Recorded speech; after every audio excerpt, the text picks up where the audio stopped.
Hi everyone. Today I want to talk to you about the hazards of doing business with a handshake. There was a day and time when business with a handshake was all we ever needed. It was assumed that everyone in the agreement was going to behave in the utmost integrity, providing a service of the highest quality possible and for the best value. And by doing business with a handshake, we leave ourselves open to some not so nice results when things do go off the rails. Think of it as a service agreement rather than some form of binding contract, okay? This does not need to cost any money except for your time. You don't need to employ lawyers. You might need some feedback, but that's about it. Think of your best clients. Write down a list of a way that they behaved in your relationship. That is the beginning of your expectations of them. What is it that you expect of them and how they need to participate in your relationship so that it turns out better than what you could have imagined? It feels easy for you to deal with them, and you want to deal with them again and again, providing them the best service that you have possible.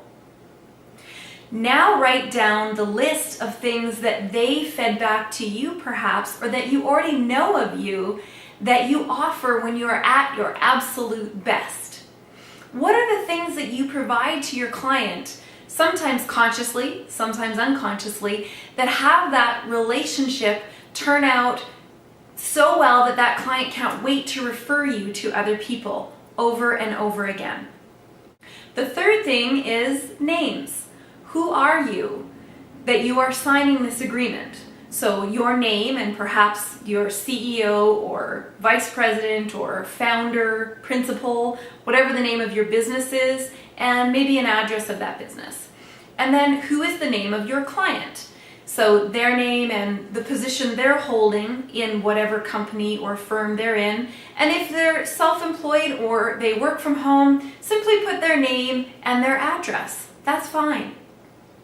The fourth thing is a date. We always need to have a date of what is the agreement and when it was signed, and also a location. So generally a city and state or province, and you can put country as well, is more legally binding, although again, we're trying not to get into legalese here.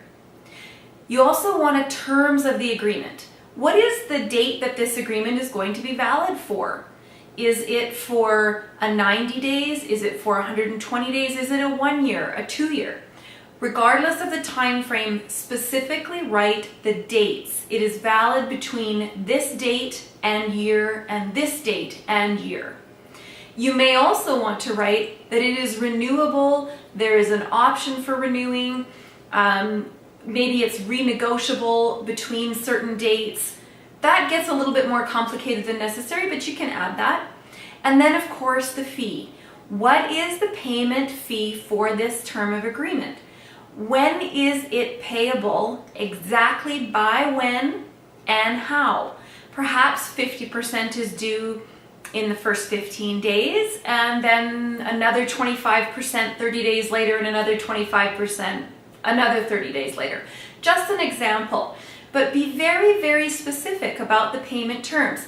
How much is due and exactly when? Is it payable by check? Maybe by credit card? Is it electronic transfer?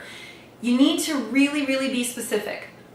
When you have an agreement with your business, here is what actually ends up happening. You will show up more as the professional that you are capable of being, because now you've put in writing how you have promised to behave and show up in your relationship with your clients. You end up taking yourself to the next level along with your business just by having this agreement. On the other hand, your clients will perceive you as far more professional and likely be willing to sign this agreement because they know exactly what they can expect because it's right there in writing. Along with everything being taken up a notch, you now have something to lean into when things go off the rails. You can simply say, these were the expectations that I had of you in my relationship as a client, and it's not working because this and this is not being done. Or these were the payment terms that you signed and agreed to, and there actually hasn't come through. And they as a client also have the right to say to you, hey, listen, this is the service that I signed up for and I've paid for, and according to this, this, and this, you're actually not holding up to that. So there's a big level of accountability and professionalism that you invite yourself to play with these written agreements. Remember, it doesn't need to be complicated. This is a service agreement. You want to make it as clear as possible. Get some feedback from some of your best clients, maybe some of your closest friends in the same industry, so that the languaging is clear, it's simple, and it sounds like, hey, this is something I really want to sign because it means I'm getting an even better agreement because I know what I'm paying for. The day of business by handshake is still out there. Unfortunately, it invites you to some hazardous and treacherous waters by not having things in writing. Make it a goal for you and your business to have all of your service agreements written down and signed through 2014. I guarantee you will not only show up as a better professional, but you will attract even better and clearer clients. Have you already tried this in your business? Have you gotten caught without an agreement and trying to do business by a handshake? Leave me a comment. I would really love to know what your experience is, good, bad, or otherwise. Here's to your awesome.